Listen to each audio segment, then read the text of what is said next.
അപ്പോൾ കഴിഞ്ഞ വീഡിയോയ്ക്കകത്ത് പ്ലാന്റിന്റെ ഉപയോഗത്തെക്കുറിച്ച് പറഞ്ഞിട്ടുണ്ടായിരുന്നു. നമ്മുടെ ബീറ്റ ഫ്രൈസിന് ഒരു സ്റ്റാർട്ടിംഗ് സ്റ്റേജിൽ പ്ലാന്റ് ഉപയോഗിക്കുന്ന കാര്യത്തെക്കുറിച്ച് പറഞ്ഞിട്ടുണ്ടായിരുന്നു.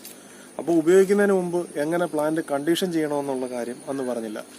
അപ്പോൾ പ്ലാന്റിനെ എങ്ങനെ കണ്ടീഷൻ ചെയ്ത് ഉപയോഗിക്കാം എന്നുള്ള ഒരു സബ്ജക്റ്റ് നമുക്ക് സംസാരിക്കാം. നിങ്ങൾക്ക് വേണ്ടി ഈ വീഡിയോ ചെയ്യുന്നത് Senthil Muthuswamy, SR beta farm, Kayamkulam. അപ്പോൾ ഞാൻ ഈ പറഞ്ഞുകൊണ്ടിരിക്കുന്ന സബ്ജക്റ്റുകൾ നിങ്ങൾക്ക് ഇഷ്ടമാവുന്നുണ്ടെങ്കിൽ എൻ്റെ ചാനലൊന്ന് സബ്സ്ക്രൈബ് ചെയ്യുക. കൂടുതൽ നമ്മുടെ ഫിഷ് ബ്രീഡിംഗ് സംബന്ധമായിട്ടുള്ള വീഡിയോസ് ഇനിയുള്ള ദിവസങ്ങളിൽ അപ്ലോഡ് ചെയ്തുകൊണ്ടേയിരിക്കും. നമുക്ക് എങ്ങനെ കണ്ടീഷൻ ചെയ്യാമെന്ന് നോക്കാം പ്ലാന്റുകളെ.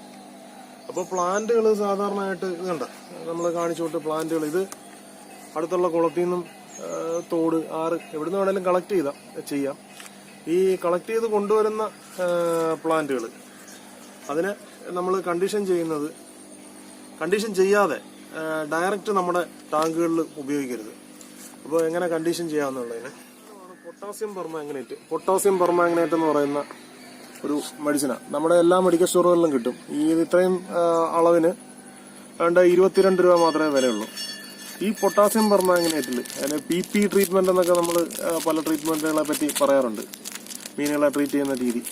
അപ്പോൾ ഈ പൊട്ടാസ്യം പെർമാംഗനേറ്റ് ഉപയോഗിച്ച് നമുക്ക് നമ്മുടെ ഈ പ്ലാന്റുകളെ തയ്യാറാക്കി എടുക്കാം.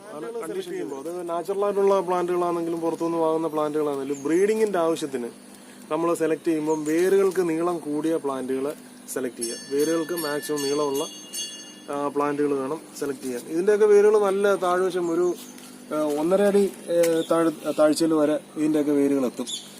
അപ്പം അത്തരം ഈ പ്ലാന്റിന്റെ പേര് എനിക്കറിയത്തില്ല, നമ്മൾ കോമൺ ആയിട്ട് ഉപയോഗിക്കുന്ന എന്തോ ഒരു ലിംബ്, ഇതിനും നല്ല നീളത്തിൽ വേരുകൾ വരുന്നതാണ്. അപ്പോൾ ഇതിന്റെ വേരിന്റെ ആവശ്യകതയെ പറ്റി അടുത്തൊരു വീഡിയോയിൽ ഡീറ്റെയിൽ ആയിട്ട് സംസാരിക്കാം. ഓക്കെ. അപ്പോൾ ഈ പൊട്ടാസ്യം പെർമാംഗനേറ്റ് ഇതുപോലുള്ളൊരു പാക്കറ്റിലാണ് വരുന്നത്. അതിനെ നമുക്ക് കട്ട് ചെയ്ത് ഞാൻ കാണിക്കാം. കട്ട് ചെയ്യുന്നതിന് മുമ്പ് ഈ കത്തി കാണുമ്പോൾ ഒരാൾക്ക് തോന്നും ഞാൻ അടിച്ചോണ്ട് പോയതാണ്.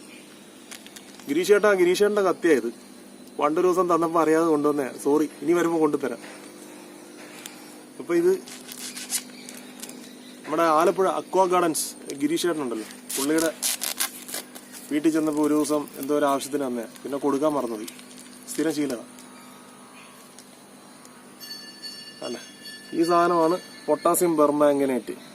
ഈ പൊട്ടാസ്യം പെർമാംഗനേറ്റിനെ നമുക്ക് എടുത്തു വെച്ചിരിക്കുന്ന വെള്ളത്തിൽ കലക്കാം. കണ്ട, ഈ വെള്ളത്തിൽ ഇത് കലക്കുമ്പോൾ ഈ ഒരു കളർ കിട്ടും, പൊട്ടാസ്യം പെർമാംഗനേറ്റ്. ഇതിപ്പോൾ പൊട്ടാസ്യം പെർമാംഗനേറ്റ് ലായനിയായി. പൊട്ടാസ്യം പെർമാംഗനേറ്റ് ലായനി. ഈ പൊട്ടാസ്യം പെർമാംഗനേറ്റ് ലായനിയിൽ നമ്മളുടെ ഈ പ്ലാന്റുകളെ ഒന്ന് മുക്കിയെടുക്കുക, അല്ലെങ്കിൽ കഴുകിയെടുക്കുക. അപ്പോൾ പൊട്ടാസ്യം പെർമാംഗനേറ്റ് എത്രമാത്രം ഉപയോഗിക്കണമെന്ന് പലരും ചോദിക്കുന്നുണ്ട്.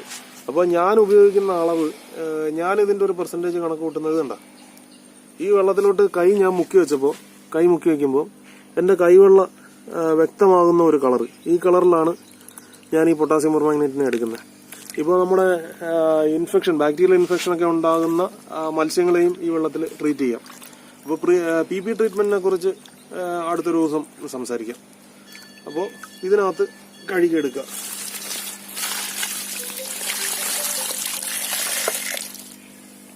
ഞാനിവിടെ ചെയ്യുന്ന രീതി എന്ന് പറഞ്ഞാൽ, ഇപ്പോൾ ഇതിനെ കഴുകിയെടുത്തു. പൊട്ടാസ്യം പെർമാംഗനേറ്റിൽ നമ്മൾ ഡിപ്പ് ചെയ്തെടുത്ത ഈ പ്ലാന്റുകളെ ഇനി നമ്മുടെ ഫാമിലുള്ള ഏതെങ്കിലും ടാങ്കുകളിൽ നമ്മൾ സൂക്ഷിക്കും.